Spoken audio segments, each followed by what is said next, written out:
Petrol.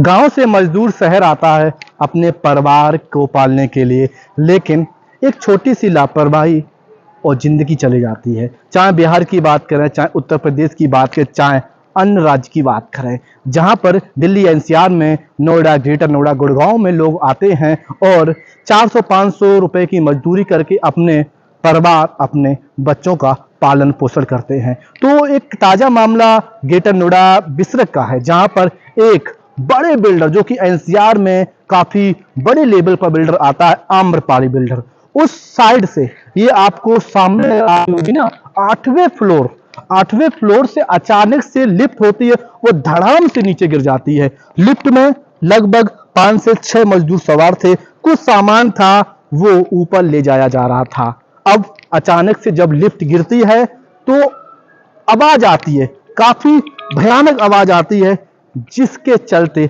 हादसा हो जाता है और घायल मजदूरों को जब अस्पताल में भर्ती कराया जाता है तब इलाज के दौरान उनकी मौत हो जाती है। तमाम अधिकारी यहाँ पर पहुंचे हुए हैं और जो बिल्डिंगें आपको नजर आ रही होगी, इस बिल्डिंग का जायजा लिया है और क्या क्या खामियां हैं, लेकिन मौजूदा अधिकारियों का कहना है यहाँ पर किसी भी प्रकार का कोई भी जो सेफ्टी होते हैं, उपकरण होते हैं, जिनका फॉलो होना चाहिए, वो यहाँ पर नहीं देखा गया है। तो घोर लापरवाही हम इसे कहेंगे। बिल्डिंग जो कि बड़ी बड़ी इमारतें आपको नजर आ रही होगी गगन चूमती हुई, जहां पर कहें तो ग्रेटर नोएडा वो क्षेत्र है जिसे कहें तो मिनी जापान भी कहा जाता है। हाईटेक सुविधाएं हैं, हाईटेक व्यवस्थाएं हैं, लेकिन जब छोटी सी लापरवाही से जो मजदूरी करते हैं ना, उनकी जिंदगी चली जाती है। 4 मजदूरों की मौत हुई है। अब आखिर होगा क्या? सवाल ये भी खड़ा होता है, आखिर होगा क्या इन मजदूरों का, क्योंकि उनका कोई बैकग्राउंड तो था नहीं है, आया है बॉडी जलाकर फेंक दी जाएगी। लेकिन अब सवाल खड़ा होता है सिस्टम पर। अगर सिस्टम सही से काम करता तो ये आज हालत है वो नहीं देखनी पड़ती है। जिंदगी कोई खिलौना नहीं है जिससे जब चाहो तब छीन लो। एक बिल्डर की लापरवाही है इसमें।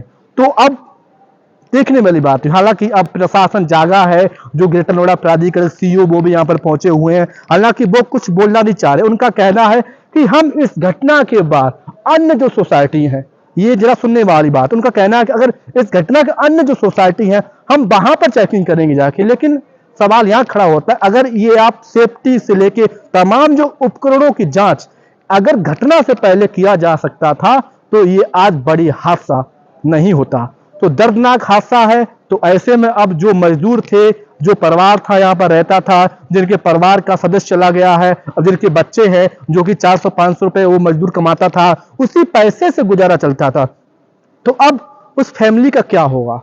आखिर उस फैमिली का जिम्मेदारी कौन लेगा? बिल्डर तो नहीं लेगा, बिल्डर तो मुआवजा दे देगा 4 से 5 लाख रुपए।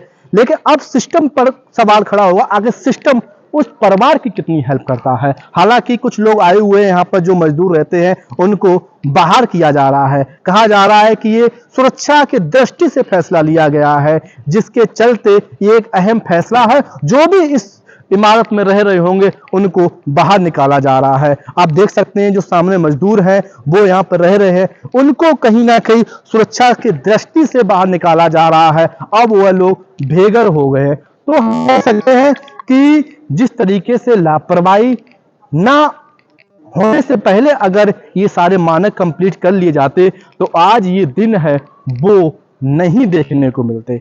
तो ऐसे में हम कह सकते हैं कि अब प्रशासन जागा है। जहां जहां ये इमारतें आपको नजर आ रही होंगी, पुलिस आपको नजर आ रही होगी, प्रशासन आपको नजर आ रहा होगा, अब ये सिर्फ खाना पूर्ति करने के लिए यहाँ पर है। लेकिन धरातल पर अगर ये जमीनी स्तर पर काम करते तो ये दिन आज नहीं देखने पड़ते हैं। तो हालांकि अब जांच है वो बैठ चुकी है और 4 लोगों की इस घटना में मौत हो गई है। बताया ये भी जा रहा है कि जो लोग मरे हैं अब उनकी फैमिली में कोई कमाने वाला नहीं है। एक लिफ्ट ने 4 लोगों की जिंदगी तबाह कर दी है। तो कह सकते हैं कि अगर आप कहीं से भी आते हो तो कृपया करके जहां भी आप काम करते हो, जिस भी स्थान पर काम करते हो, वहां पर अपने खुद की सेफ्टी रखकर ही काम करें, क्योंकि अगर आप सुरक्षित रहोगे तभी आपका परिवार का पालन पोषण होगा। क्योंकि सिस्टम नहीं करेगा, सिस्टम सिर्फ खाना पूर्ति करता है। देखते रहिए न्यूज खबर।